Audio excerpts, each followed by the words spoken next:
You're listening to the Bored to Death Bingecast, talking TV shows and movies in easily digestible chunks.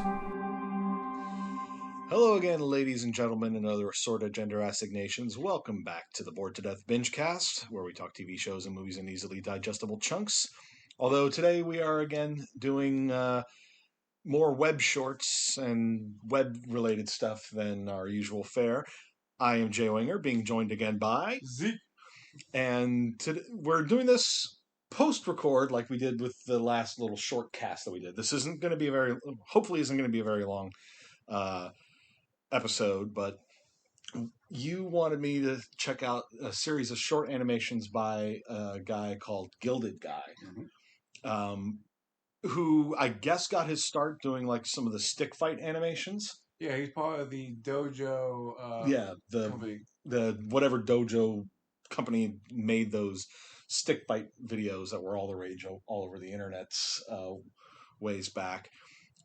Only he struck out on his own, and we started with basically did his like Gildedguy versus stories, starting with number 1, which is just Gildedguy versus some fry cook. He burned the bacon. Who burned the bacon? How dare he? And then he took on like the head of some sort of guild and offended her by basically trying to be a pig and eat all the little muffin treats or whatever they were. Jade. That was against Jade. And then you had the next one was the basement busk, which no real fight involved. It was just sort of showing the Gildedguy character trying to get money to repair his armor and not really getting how it works when you're basically performing at a club as opposed to just busking on the streets or in your own home. And then there was Bog, which was kind of, while yes, it seemed like Bog was a creature in its own right, it felt also like it was meant to sort of symbolize Gildedguy's internal fight against his own feelings of inadequacy, in a sense. Then you had the Green-Eyed Cowboy, which was very explicitly Gildedguy versus his own envy and ambition. And then the most recent one, number 6, was Gildedguy versus Oxob, which, they all start to sort of build a narrative of sorts over the course of them. Even though Fry and Jade's stories kind of were independent of one another, they had Fry, there in the background, just there as a little, hey, remember this piece? Jade's actually in episode 3 too. Yes, I know. Oh, you saw that? I did catch the little references they dropped in over the course of them. They had the characters popping up in backgrounds and stuff.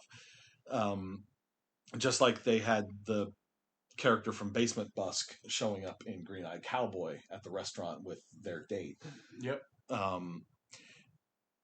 I definitely, and you saw Gildedguy, the animators, artistic style evolving over time as well, from the very simplistic, largely black and white with some color versus Fry, to the animations, the fluid animation that he did in the Bog fight, plus the like nightmare flashes of all the other little animation styles over the course of that, including the like claymation thing, the little like voodoo doll hanging from a tree, the like what almost looked like live action thing at one point. I don't know what all was going on there, but it was definitely an interesting take. And then there was the other animation stuff that he put in Green-Eyed Cowboy, and it wasn't something I really noticed until just at the very end, when Gildedguy sort of took control back from his ambition,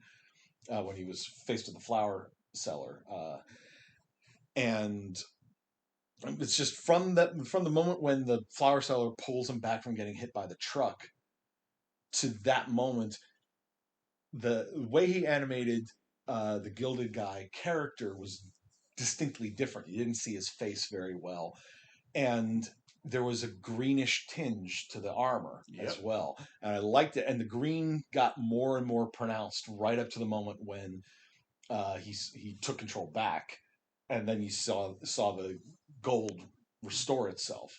I definitely, he clearly plays fast and loose with what sort of abilities and everything everybody has, just for the sake of, I think this is going to be a cool animation thing to do. But he kept some of the same themes going through a lot of it all, like the 5-pointed star thing, the Gildedguy's quest for. I'm not sure what exactly Gildedguy is necessarily looking for in that later. Whatever's underneath the star. Whatever's underneath that star is definitely for one thing, but I'm more talking towards the end of Green-Eyed Cowboy, and then in the Oxob thing, where it clearly shows him going somewhere that doesn't necessarily seem equated with the star symbol. Yeah. It's not clear to me exactly what all is going on there, but again, it may just be him being like, I have an idea for the next story. I'm going to drop few little hints here and there, but I'll develop it more as I'm working on it. Yeah. He did say he was on vacation. The hut said he's on vacation after the Jade incident. Not Jade, Green Eye. Okay. Well, I mean, it's clear he's doing this largely by himself. Yes, he has some people helping him out. We saw in the Oxob credits that he has some assistant animators and people who do some of the inkings and stuff for him. But I think it's largely him doing most of it. And honestly, this is one of those things where it's like, if he can get picked up by some studio or something to give him more like direct artistic direction and stuff like that, that would be pretty awesome. I remember that's how Monty Ohm, R.I.P., got his start. He did a series of fan animations. He did, starting with Haloid, which was Samus fighting alongside a Spartan from Halo, as they basically fought off a bunch of Covenant together, all to the tune of the Burly Brawl music from Matrix 2. Okay. It's, and here's the thing. When he did the animation, and he did it all like CG animation, he had access to none of the assets from either game. He created all the stuff, which looks pretty similar to how it appears in the games, completely by himself. I'll take a look at that after this. Yeah, we could almost do a separate thing with that. And then there was a series that he did called Dead Fantasy, which had girls from the Final Fantasy games taking on girls from the Dead or Alive games. What the heck? Yeah, and there were a series of those. He ended up getting picked up by the video game company that did Dead or Alive, as it happens. He worked for them for a while. I don't know specifically what he did with them, but then he got picked up by Rooster Teeth. He helped them animate some of the fight scenes in the later seasons of Red vs. Blue, and then, of course, he created Ruby up until his untimely death. But I'm just saying, Gildedguy is one of those, he clearly has some talent there, and I don't know if he's the one who comes up with the ideas for the stories that he's telling in his animations on YouTube, or if these are things that he sits down with other people and be like, hey, here's the song, I think, or maybe he picks the song, I don't know. But he clearly times a lot of the beats, as it were, to some of the animation things to the music. And that's always pretty cool. Since you mentioned it, what do you think of the music itself? The music, it sort of ran the gamut there as well. I don't think there was any music per se to the Fry fight, because it was like just a minute, just over a minute long. But it started factoring in there with the Jade fight, and then since then, and again, it sort of switches up the genres here and there. There was a lot of classical stuff for the Jade fight, and then Basement Busk had there was no fight per se, but the song itself, and then the Bog fight had that metal sort of vibe to it all, and then you had some sort of a country feel to the Green-Eyed Cowboy, which fit the theme going on there, up to the electronica stuff going on with Oxob, which made sense because Oxob's character had those those electric powers. Yep. I'm sure there are stories behind all of the characters that get any sort of design past stick figure person. But I'm sure there's like a whole forum or probably a wikia somewhere that describes all of these characters. But it's and they've now got now with the story that he's developing with number 6 Oxob. He's brought Jade back in. She factored into Oxob's backstory somehow, and then the stinger at the end, where Gilded's like glow stick crayon thing has blown away in the wind during his fight with Oxob, and is found by somebody. We don't see who, just a shadow, and hear some like clinking of armor. It sounded like, but there was a banner in the background that had Jade's clan's emblem on it, crossed out, and it had her picture of her face, and it just wrote "Tyrant."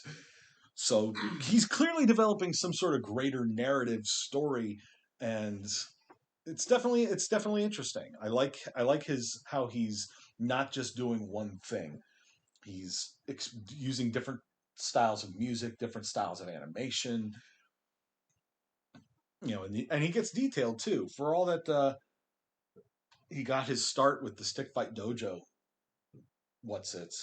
He's clearly developing his own style and everything to go with it. So, the one that keeps bringing me back in is the music, because every time I turn around and play, I'd be having a bad day and I can listen to Blob fight or the Bog fight, yeah. I can listen to Green Eye or Oxy. I mean, the music just keeps coming back as something that could be played and just bring you up in a better mood. And the funny thing, I mean, music is definitely a good thing to help lift your spirits, get you in the right mood for things.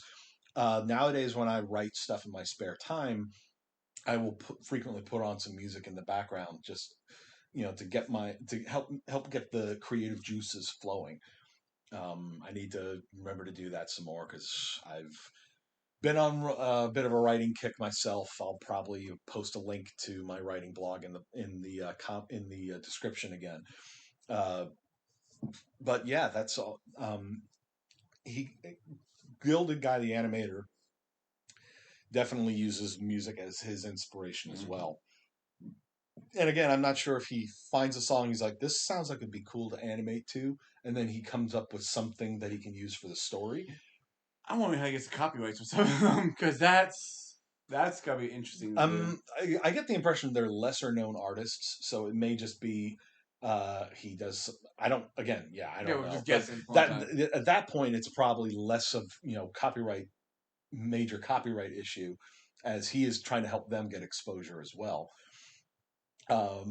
If he maybe uses some of the money he gets from Patreon, because he clearly has a number of Patreon backers. If maybe he uses some of that money and whatever merch sales he gets to help pay for some of that copyright stuff. Because the last thing you want to do after you've put months of work into animating these things is to then get copyright strike or something. Mind you, this is YouTube we're talking about. He could easily get the rights for it, and then YouTube could still slap him down anyway. Yep. So we love you, YouTube. Not really, but you're the only option out there. So. Oh well, there's other sites, just not as well traveled. So. Not as much traffic to them. By the way, check out our if you're listening to this on YouTube, please go to CKCCRadio.podbean.com. Check out the rest of the CKCC Radio family. Check out our podcasts there. Help us keep that site alive. But yeah, so definitely it was an interesting little journey. I loved how everything carried over a little bit. One bit, you had the Fly Guy and the Fly Guy showing up in Jade showing up in 3. Yep. But actually, I didn't think you see Jade, but you see the ticket in the hat. That's right. That's Jade's. That's Jade's. Which I didn't know that until you watched 6, when he's bringing the money to somehow summon Jade to his rescue. I don't know what specifically is going on there, but and then you had the basement chick and Green Eye. And Green Eyed, and the flower seller, the little kid who was in 3, and then I think you see him briefly in 4 during some of the mental stuff going on there, and of course factors in very heavily in 5, and a whole bunch of other stuff. There's a lot of stuff going on in the background with a lot of it, like the statues of on the plinths or on the ruins that we see it in Green Eye Cowboy when the ambition really starts taking hold of him as he's looking up at them, and then he starts fantasizing about becoming the cowboy, going in and shooting up the saloon or whatever. Yep. We see a glimpse of something similar at the end of number 6, at the end of the Oxob video, just before it pans down to focus on the crayon. So I don't know if that's happening at the same place or if it's there's another one of those statues out there somewhere. I'm sure Gildedguy has some sort of loose collection of notes for the world that he's built here. Oh my God. Or at least I hope he does. I do the same thing with a lot of my writing. I will have like notes about all my characters and stuff in places, just to try to keep track of stuff. Like with the Destiny stuff that I've written with any recurring characters, I'm like, okay, this is like what their preferred loadout's likely to be, like what armor they're wearing, what weapons they're usually using, various things like that. And similarly for the Star Force 1 story that I wrote several years ago, which I keep meaning to get back to, and I probably should one day. But I had like a bunch of notes for the series in general, which it became so extensive, and I was like, I need to split this up and put it into sections so I can more easily navigate it. I just created a message board for myself and my friend Alan. I gave him access to it as well, because he's the one who came up with the original story. And I just basically posted, like, threw up all the little notes and everything that I had in there and organized the various sections. And that's how I was able to keep track of it all. So it's, being a creative person and having big ideas, you've got to basically do that. Otherwise, you're just going to lose it in the mess of your own head. So I'm not creative. I just look at everybody's work and go, that's kind of cool. One day I'll try it. And that is absolutely fine. Leave comments on that sort of thing as well, so that they know that you enjoy their work. Because while the people that want to improve always are looking for constructive criticism, any sort of positive feedback helps feed that creativity. That's one reason why with the Destiny stuff that I've been writing, I've been on such a kick with it, because the last few pieces that I posted up there have all been getting more and more upvotes, and that tells me I've got a bunch of people that enjoy my work. So so I keep going with that sort of thing. Like, and just today on the 3rd of October, as we're recording this, I just discovered that there's like a Twitter for the Destiny writing community, where they basically will post like little challenges and stuff. They have challenges going on for the month of October. So, that I'm just like, I didn't know this was here until today. Oh my God, this is great. So you have found the Holy Grail. Not quite the Holy Grail, but I like knowing that there are more communities for this than just the subreddit that I frequent for it. So, yeah, but Gildedguy, he has a website, gildedguy.com. We'll throw a link in the description for it, and a link to his YouTube channel. Yes. For anybody on our channel that hasn't heard our channel, or on the CKCC Radio sites that haven't spotted him before, because we always want to encourage the creators. The creators, and the fact that he has really good taste in music. and an eclectic taste in music as well. Yep, very like not one spot. That's kind of how my music tastes go. I don't always have a huge bunch of like a huge playlist or whatever, but like I listen to Pandora, and because I'll just thumbs up on random stuff that pops up on my feed, I had a station on Pandora that we can't see, but the air quotes in audio, but that was for DA Games. You ever heard any of his music?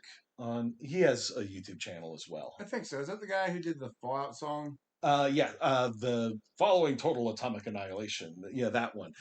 He's done a number of other video game related songs and some of his own original music as well. But I basically found out that he has a station on Pandora, so I started listening to it, and of course, it brings in other artists that have done video game related songs and similar. But then one day, for whatever reason, Bohemian Rhapsody popped up on the list. So of course I had to give that one a thumbs up. And as a result of that, I started getting a lot more classic rock and other rock stuff on there that wasn't all video game related. So I was like, and I'm giving thumbs up to the stuff that I liked. And so what was originally just for a channel for video game inspired music suddenly became this random. But it's good to have that at times. Mm-hmm. It is. Even if there are times I'm like, I just want to listen to a theme here. I don't want to, go traipsing through my weird ass music tastes. But it was an interesting little journey that Gildedguy has done there with over a few years, obviously, because speaking from my own brief dabbles in video editing, I know that takes a long time. So animating something like that and then editing it all together probably takes a really long time as well. So more power to you, man, for being able to not just come up with good art, with interesting art takes and the styles that you're experimenting with, but being able to put it all together to make this narrative. So I'm waiting to see if he's going to fall into the usual trope of one thing. We have to fight the shadow version of yourself. I would say that he's sort of already done that twice. Bog and Green-Eyed Cowboy. Bog, maybe, but Green Eye is more finding your envy. I mean, like, actually finding the counterpart of yourself, like Link to Shadow Link. There was something implied towards the end of Oxop there, as Gildedguy's character is lying there next to the fire. We see the spirit of his ambition, the Green-Eyed Cowboy, sort of looking up at the star that represents his goal.